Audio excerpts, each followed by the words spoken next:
Kamusta mga kabarangay, narito na ang update natin sa ating Barangay Ginebra.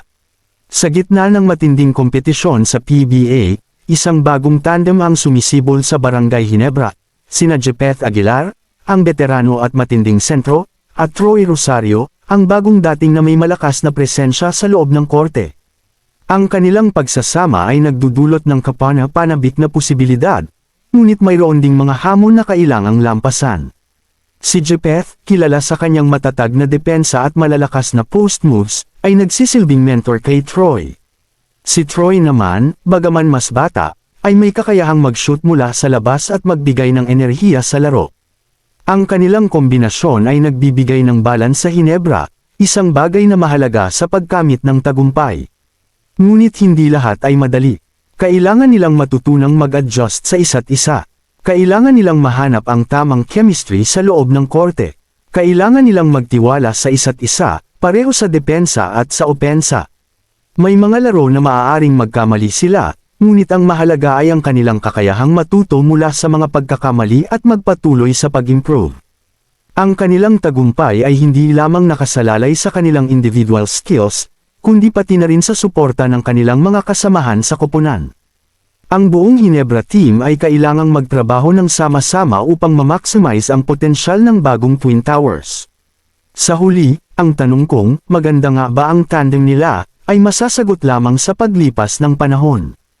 Ang kanilang paglalaro ay isang patuloy na proseso ng pag-aaral at pag-unlad. Ngunit ang isang bagay ay tiyak, ang kanilang pagsasama ay nagdudulot ng excitement at pag-asa sa mga fans ng Barangay Ginebra. Abangan natin ang kanilang paglalaro at panuunin kung paano nila isusulat ang kanilang sariling kwento sa kasaysayan ng PBA. Ang pagdating ni Troy Rosario sa Barangay Ginebra ay nagbukas ng isang bagong kabanata sa kasaysayan ng team. Ang pagsasama niya kay Jepeth Aguilar bilang bagong Twin Tower combination ay nagdadala ng isang natatanging potensyal na magbabago sa laro ng Ginebra. Una, ang kanilang kombinasyon ay nagbibigay ng balance sa loob ng koponan. Si Jepeth, kilala sa kanyang post-up game at defensive prowess, ay nagbibigay ng stability sa loob ng paint. Si Troy naman, na may kakayahang mag-shoot mula sa labas at mag-drive to the basket, ay nagdadagdag ng versatility sa offense. Ang kanilang magkaibang skillsets ay nagbibigay ng isang unpredictable element sa laro ng Ginebra, na mahirap bantayan ng mga kalaban. Pangalawa, ang kanilang tandem ay nagdudulot ng dominance sa loob ng paint. Ang kanilang combined size, strength, and athleticism ay nagbibigay sa Ginebra ng isang malaking advantage sa rebounding at post play. Ang kanilang presensya sa loob ay nagdudulot ng pressure sa kalaban, na nagreresulta sa mas maraming turnovers at missed shots.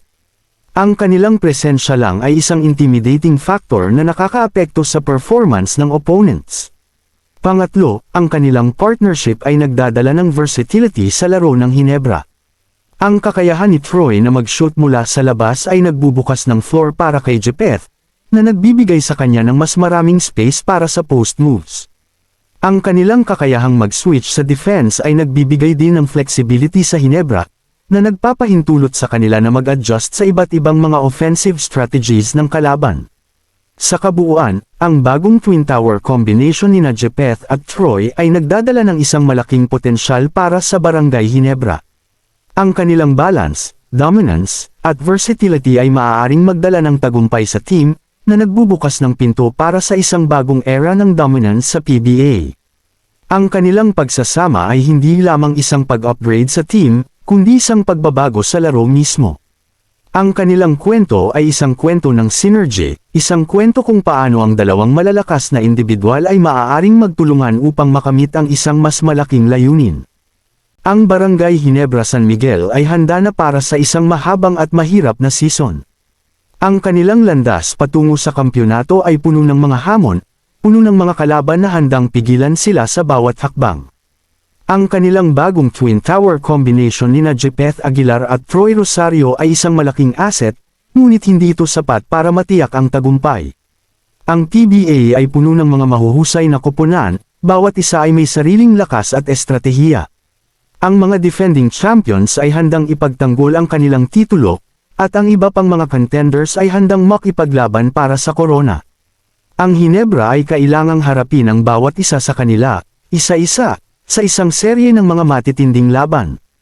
Ang mga laro ay magiging isang pagsubok sa kanilang kakayahan, sa kanilang teamwork, at sa kanilang mental fortitude. Ang pressure ay magiging mataas, ang tensyon ay magiging kapansin-pansin, at ang bawat pagkakamali ay maaaring magdulot ng malaking epekto. Ang Hinebra ay kailangang maglaro ng may disiplina, may focus, at may determinasyon.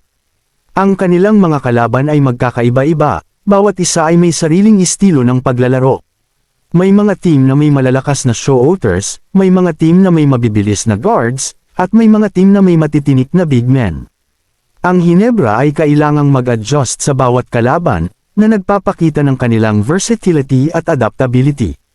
Ang kanilang bagong Twin Tower combination ay magiging isang malaking factor, ngunit hindi ito sapat. Ang Hinebra ay kailangang maglaro bilang isang team, na nagtutulungan at nagtitiwalaan sa isa't isa. Ang kanilang chemistry ay magiging susi sa kanilang tagumpay, at ang kanilang pagkakaisa ay magiging kanilang sandata. Ang landas patungo sa kampyonato ay hindi madali, ngunit ang Hinebra ay handa na. Ang kanilang mga manlalaro ay may talento, ang kanilang coach ay may karanasan, at ang kanilang mga fans ay may walang sawang suporta. Kayo mga kabarangay, sa tingin ninyo maganda nga ba ang combination ng bago nating Twin Tower? Ano pang hinihintay? Comment down below. Mga kabarangay, kung gusto nyo pa ng maraming update sa Barangay Hinebra ay huwag kakalimutan mag-subscribe sa ating YouTube channel. Mag-comment na rin kayo sa ating mga video at huwag itong kakalimutan ang like at comment.